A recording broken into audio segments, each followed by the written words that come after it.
درس نظامی طلباء کے لیے اور علماء کے لیے نہایت اہم اور ضروری ہے۔ میں نے اپنی زندگی میں جو 2 تجربات کیے، آج میں ان کو شیئر کروں گا آپ کے ساتھ، تاکہ آپ اپنی لائف کے اندر یہ 2 غلطیاں نہ کریں کبھی بھی۔ سب سے پہلی بات یہ ہے کہ اگر آپ درس نظامی پڑھنا چاہتے ہیں یا پڑھ رہے ہیں یا فارغ ہو چکے ہیں، تو آج سے ہی آپ ان 2 باتوں کو فالو کرنا شروع کر دیں، ورنہ کل آنے والا مستقبل آپ کے لیے بہت ہی تکلیف دہ ثابت ہوگا۔ سب سے پہلی بات یہ ہے کہ میں نے لکھا ہے کہ درس نظامی سے فارغ ہونے والے طلباء کے لیے 2 اہم باتیں۔ پہلی بات، اپنا کاروبار۔ درس نظامی سے جب آپ فارغ ہوتے ہیں، آپ کی منزل کیا ہوتی ہے؟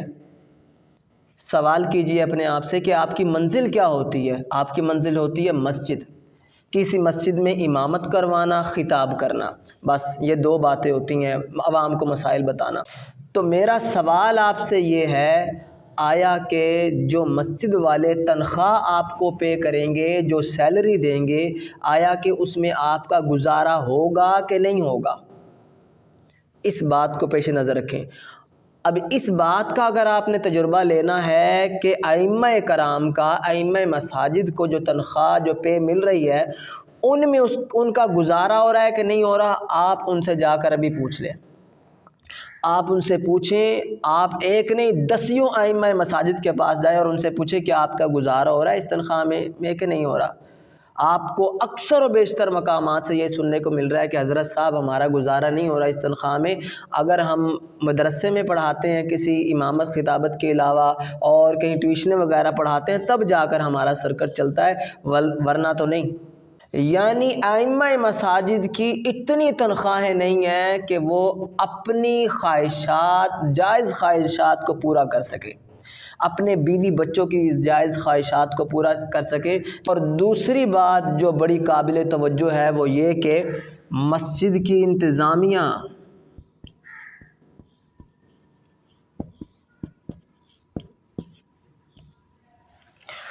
مسجد کی جو انتظامیہ ہے وہ آپ کو نوکر کی طرح رکھے گی۔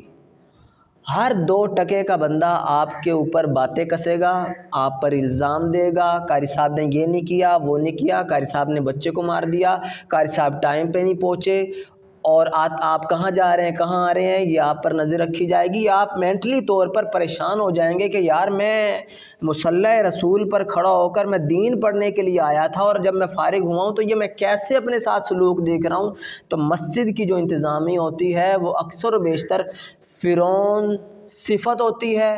لہٰذا یہ بات آپ لکھ لیں کہ آپ کو مسجد کی انتظامیہ کا نوکر بن کے رہنا پڑے گا، یہ آپ لکھ لیں میری بات۔ اور مسجد کی جو انتظامیہ ہے وہ جب چاہے آپ کی چھٹی کرا سکتی ہے، قاری صاحب اپنا بستر بوریا اٹھائیں اور یہاں سے جائیں، آپ ٹائم پہ یہاں نہیں پہنچے، وہاں نہیں پہنچے، یہ نہیں کیا، وہ نہیں کیا، بہانے بنا کے جب انہوں نے آپ کو نکالنا ہے تو کوئی بھی بہانہ بنا دینا ہے، چاہے آپ جتنے خلوص کے ساتھ کام کر رہے ہیں، انہوں نے آپ کو نکال دینا ہے، تو پھر آپ فائنینشلی پریشان ہوں گے، سیلری کی طرف سے بھی۔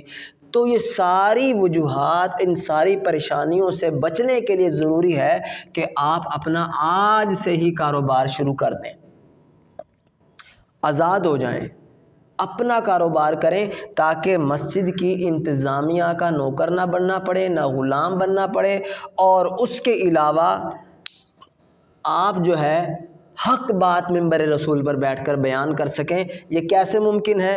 یہ جب آپ اپنا کاروبار کریں گے تب ممکن ہے، ورنہ تو آپ ہر 2 ٹکے کے شخص کی باتیں سنیں گے اور الزام لگوائیں گے، اپنی عزت خراب کریں گے، اور معاشرہ جہاں آپ کو عزت چاہیے اور جہاں آپ کو امید تھی عزتوں کی، وہاں آپ کو ذلالتیں ملیں گی۔ تو لہٰذا اپنا کاروبار شروع کریں۔ نمبر 2 بات یہ کہ اختلافات سے دوری۔ یہ میں کیوں کہہ رہا ہوں آپ کو کہ اختلافات سے دور رہیں؟ اس لیے کہ اختلافات جو ہے وہ آپ کو علمی لیول پر کبھی بھی بات کرنے نہیں دیں گے۔ اختلافات سے میری مراد ہے مسلکی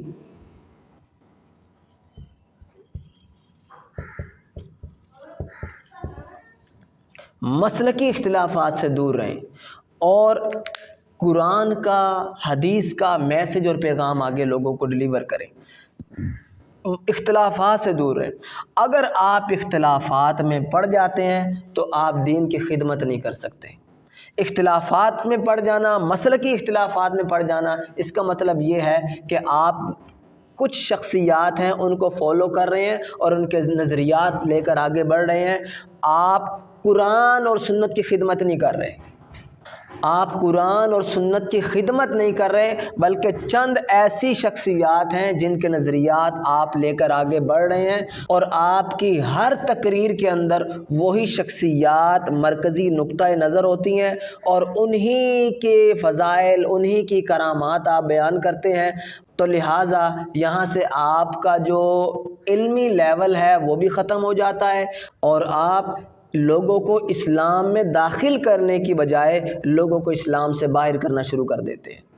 تم بھی کافر ہو، تم بھی کافر ہو، یہ بھی مرتد ہے، یہ گستاخ ہے، یہ گستاخ رسول ہے، یہ مرتد ہے، فلانا ہے، ڈمکانا ہے۔ تو آپ ان چیزوں میں پڑھ کر آپ دین کے اصل پیغام سے ہمیشہ کے لیے دور ہو جاتے ہیں، مسلکی اختلافات کی وجہ سے۔ لہٰذا آپ درس نظامی کرنا چاہتے ہیں یا آپ کر رہے ہیں یا فارغ ہو چکے ہیں، تو ان دو باتوں کو ضرور فالو کریں تاکہ آپ انتظامیہ کی غلامی سے باہر نکلیں، فائنینشلی فریڈم حاصل کریں، مالی طور پر آزاد ہوں اور کھل کر آزادانہ طور پر دین کا میسج آگے پہنچا سکیں۔ اور اکثر و بیشتر یہ بھی دیکھا گیا ہے کہ جو انتظامیہ نے کہنا ہے وہ آپ نے بیان کرنا ہے، اس کے علاوہ آپ نے بیان نہیں آپ کر سکتے۔ کیوں نہیں کر سکتے؟ بھئی انتظامیہ کی اجازت نہیں ہے۔